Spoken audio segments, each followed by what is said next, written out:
Hukum kalah dengan politik. Politik lebih kuat daripada hukum di negeri ini. Rakyat minta bupatinya mundur, DPRD juga udah bahas pemakzulan, tapi akhirnya bupati nggak jadi dimakzulkan. Siapa saja yang dianggap musuh itu bisa ditangkap, dan siapa saja yang kawan itu otomatis akan aman. Rakyat itu akan dilabeli sebagai penghasut, pemfitnah, pembuat gaduh, bahkan bisa dilabeli sebagai teroris.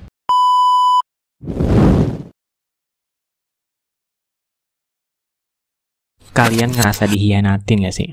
Konsep awal parlemen atau anggota dewan atau DPR, DPRD itu kan perwakilan rakyat ya, konsep awalnya. Penyambung lidah rakyat ke penguasa. DPRD itu seharusnya menampung aspirasi rakyat. Tapi makin kesini kok makin gak jalan ya sistem perwakilannya.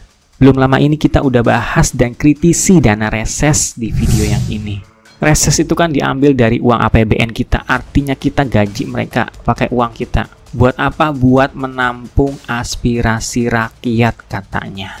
Terus yang di Pati ini apa? Aspirasi kita di Pati mana? Ini beneran gak sih suara kita tuh didengar? Kok kayaknya nggak guna ya kita koar-koar bulan Agustus kemarin. Oh, ketika tenang kayak sekarang ini, mereka lebih dengerin suara partai daripada suara rakyat. Semua fraksi kecuali PDIP setuju kalau Bupati Pati Sudewo itu tidak jadi diberhentikan, tidak jadi dimakzulkan.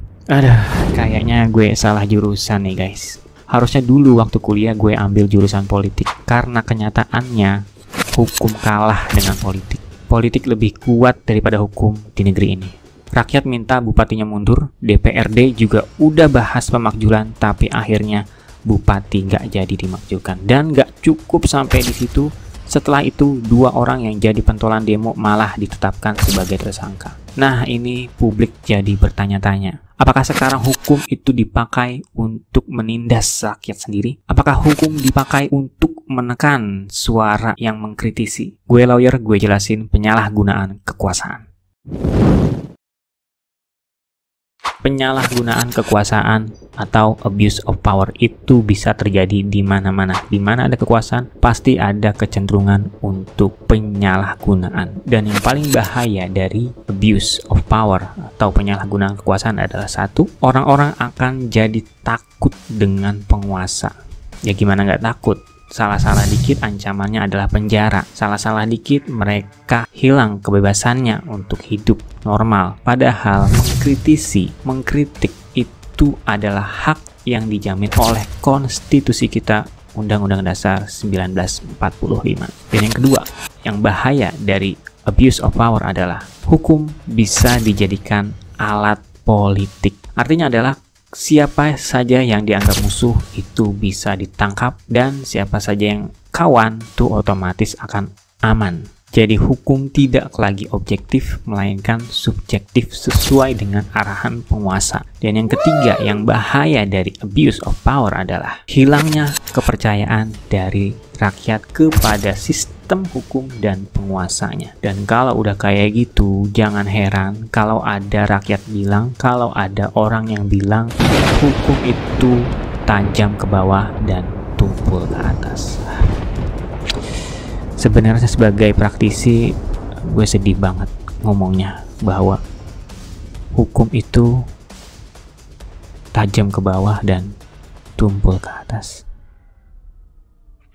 Ya kayak buat apa gitu gue kuliah hukum.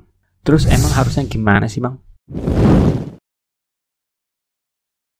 Di dalam teori negara kita Indonesia itu menganut sistem negara hukum, bukan negara kekuasaan. Itu tegas banget ada di konstitusi kita, Undang-Undang Dasar 1945, bahwa Indonesia adalah negara hukum. Yang artinya apa? Semua orang termasuk pejabat itu harus tunduk kepada sistem hukum yang berlaku.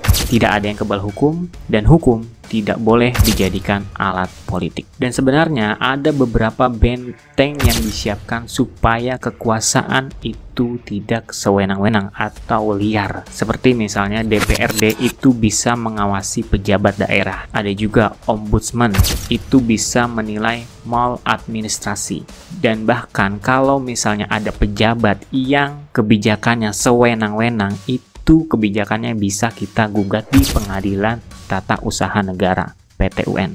Dan yang terakhir, pers dan masyarakat itu punya hak untuk mengawasi. Masalahnya itu kan teori, gimana tuh prakteknya? Kalau semua institusi itu dikontrol oleh penguasa, ya jadinya hukum itu ya tumpul. Seperti yang kata orang bilang, tajam ke bawah, tumpul ke atas. Dalam teori rule of law, ada 3 hal penting yang harus dipegang. Yang pertama, semua orang harus tunduk kepada hukum. Kedua, tidak ada hukuman tanpa dasar hukum. Dan yang ketiga, hak-hak warga negara harus dilindungi oleh konstitusi dan sistem hukum. Jadi, secara teori, hukum itu harusnya di atas penguasa. Ini penguasa, ini hukum yang ada di atasnya. Dan bahkan penguasa sendiri itu ada karena dipilih melalui sistem hukum. Bukan sebaliknya, tapi sekali lagi itu teori. Pada praktiknya, kalau politik lebih kuat, kekuasaan lebih kuat daripada hukum, itu bukan negara hukum, itu negara kekuasaan atau mahstat, di mana hukum hanya menjadi alat untuk mempertahankan kekuasaan. Dan kalau ada rakyat yang merongrong, yang menuntut haknya, yang mengkritisi pejabatnya,